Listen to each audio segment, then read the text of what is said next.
Kenapa ada banyak orang mualaf dan bodoh-bodoh semua? Coba lihat kan, mana ada mualaf pintar? Kan bodoh semua. Kalau memang Yesus itu Allah, mengapa dia nggak bangkit sendiri tapi dibangkitkan? Nah, penting untuk saudara tahu bahwa,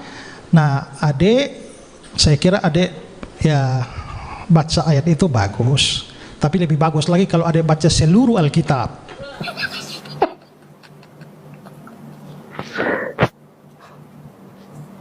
Kurang gede ya? Kita gedein dong, biar kebaca dong. Iya. Betul. Allah yang membangkitkan Tuhan akan membangkitkan kita juga oleh kuasanya. Allah membangkitkan Tuhan. Tuhan dibangkitkan? Dibangkitkan sama Allah. Jadi Allah membangkitkan dirinya sendiri. Kok Tuhan dibangkitkan ya? Nggak bisa bangkit sendiri gitu?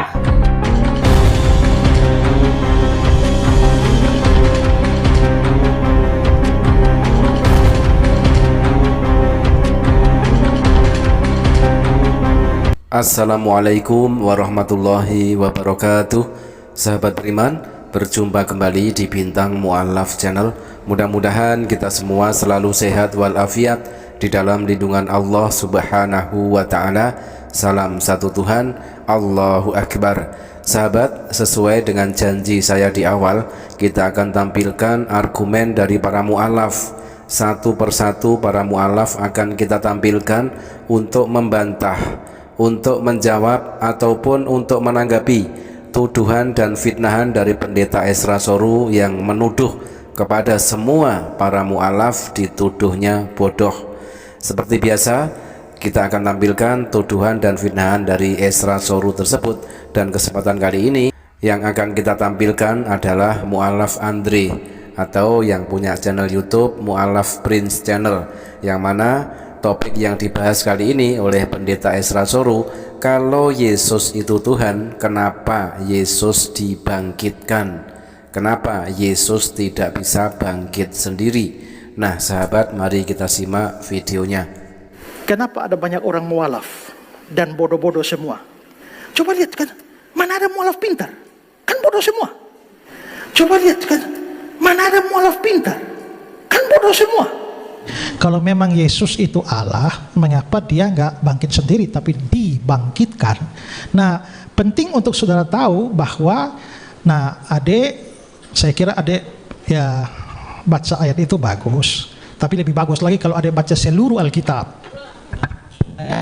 Paham pada topik itu, karena kalau adik baca seluruh Alkitab, Alkitab tidak hanya bilang Yesus dibangkitkan, tapi juga dia bangkit dengan kuasanya sendiri. Nah, di Yohanes pasal 2, pada waktu Yesus bicara dengan ini, Yesus bilang, rombak bait Allah ini, ya, dan dalam 3 hari aku mendirikannya kembali. Lalu orang-orang Yahudi bilang, umurmu belum sampai 50 tahun dan engkau mereka mengatakan, mereka merasa bahwa dia orang membangun bait Allah ini, dan kamu mau bangun dalam 2-3 hari? Nah, tapi Yesus berbicara tidak secara harfiah di sana. Dia bicara, dia memaksudkan suatu arti yang kiasan, bahwa yang dia maksudkan dengan bait Allah adalah tubuhnya sendiri. Artinya adalah rombak bait Allah ini dalam 3 hari aku akan membangunnya kembali, bukan orang lain, aku. Ya, jadi ayat yang tadi dikasih itu memang Yesus dibangkitkan ya. Juga banyak ayat yang mengatakan demikian. Tapi coba lihat Yohanes pasal 10. Mulai ayat yang ke-17 ya. 17 18. Yohanes 10 17 18. Bapa mengasihi aku oleh karena aku memberikan nyawaku, memberi nyawa ini artinya mati kan, untuk menerimanya kembali. 2 seconds later. Jadi jelas ya teman-teman semuanya ya. Tadi gue juga mau ngomong begini, terkadang mereka kan kalau terjebak dalam literasi itu sendiri, kayak misalkan kayak saya tanya, itu coba lihat itu 1 Korintus 6 ayat 14, bahwa Allah yang membangkitkan Tuhan. Jangan gitu dong. Jangan gitu dong. Loh bukan, itu kan memang nyatanya begitu. Allah membangkitkan Tuhan. Perlihatkan ya. Hah? Kita kasih lihat di sini. Iya. Ini, bacain.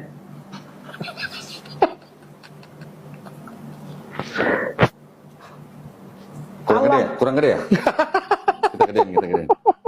Kita gedein dong, biar kebaca dong. Iya. Betul. Allah yang membangkitkan Tuhan akan membangkitkan kita juga oleh kuasanya. Allah membangkitkan Tuhan. Tuhan dibangkitkan. Dibangkitkan sama Allah. Jadi Allah membangkitkan dirinya sendiri. Kok Tuhan dibangkitkan ya, nggak bisa bangkit sendiri gitu? Berikan sorak-sorai buat Tuhan yang dasar luar biasa. Haleluya. Teman-teman sudah sering kita reaction ya, ada ayat tertulis di dalam Bible kepunyaan Pendeta Ezra Soru, ternyata Yesus dibangkitkan oleh Allah. Itu ada ayatnya, dan di sini Pendeta Ezra Soru tidak mengingkarinya, tetapi masih tetap saja berkelit dan mencari pembenaran dengan menampilkan ayat yang lainnya. Katanya Yesus mempunyai kuasa menyerahkan nyawanya dan mengambilnya lagi, seperti itu kan. Nah, sebenarnya pertanyaannya simpel. Kalau Yesus itu adalah Tuhan, kenapa Yesus dibangkitkan oleh Allah? Dan di dalam ayat yang ditunjukkan oleh Kohdonditan yang dibacakan oleh Mu'alaf Andre, sangat jelas di situ tertulis Allah membangkitkan Tuhan. Jadi yang benar yang mana? Sebenarnya Yesus itu Tuhan atau bukan Tuhan? Kalau Yesus itu adalah Tuhan, kenapa dibangkitkan oleh Allah? Ya, sebenarnya kita kasihan kepada Pendeta Ezra Soru ini ya, muter-muter ngeles ke sana kemari, tetapi jawabannya selalu ngambang, tidak ada kepastian yang ditunjukkan, yang dikemukakan oleh Pendeta Ezra Soru. Kalau Yesus itu adalah Tuhan, kenapa Yesus dibangkitkan oleh Allah? Nah, mungkin dari para umat Kristen bisa membantu Pendeta Ezra Soru ini ya untuk menjawabnya. Di dalam Kisah Para Rasul 2 nomor 32 sangat jelas sekali tertulis, Yesus inilah yang dibangkitkan Allah, dan tentang hal itu kami semua adalah saksi. Sangat jelas sekali tanpa penafsiran, Yesus inilah yang dibangkitkan Allah. Yesus tidak bangkit sendiri, karena Yesus dibangkitkan oleh Allah. Jadi mustahil Yesus itu adalah Tuhan kalau Yesus itu tidak bisa bangkit sendiri, karena sangat jelas di dalam ayat ini Yesus inilah yang dibangkitkan Allah. Sangat jelas sekali ya, apapun asumsi dan muter-muter dari Pendeta Ezra Soru tetap tidak bisa membantah ayat Bible di dalam Kisah Para Rasul 2 nomor 32 ini yang sangat jelas sekali Yesus dibangkitkan Allah. Nah, demikian sahabat, ternyata apa yang dituduhkan oleh Pendeta Ezra Soru kepada semua para mu'alaf yang dituduhnya bodoh, tuduhan itu kembali kepada Pendeta Ezra Soru sendiri melalui ayat yang ditampilkan oleh para mu'alaf tadi, yaitu oleh Kohdonditan yang dibacakan oleh Mu'alaf Andre. Demikian sahabat, terima kasih, mudah-mudahan bermanfaat. Jazakumullah khairan kasiron. Wassalamualaikum warahmatullahi wabarakatuh.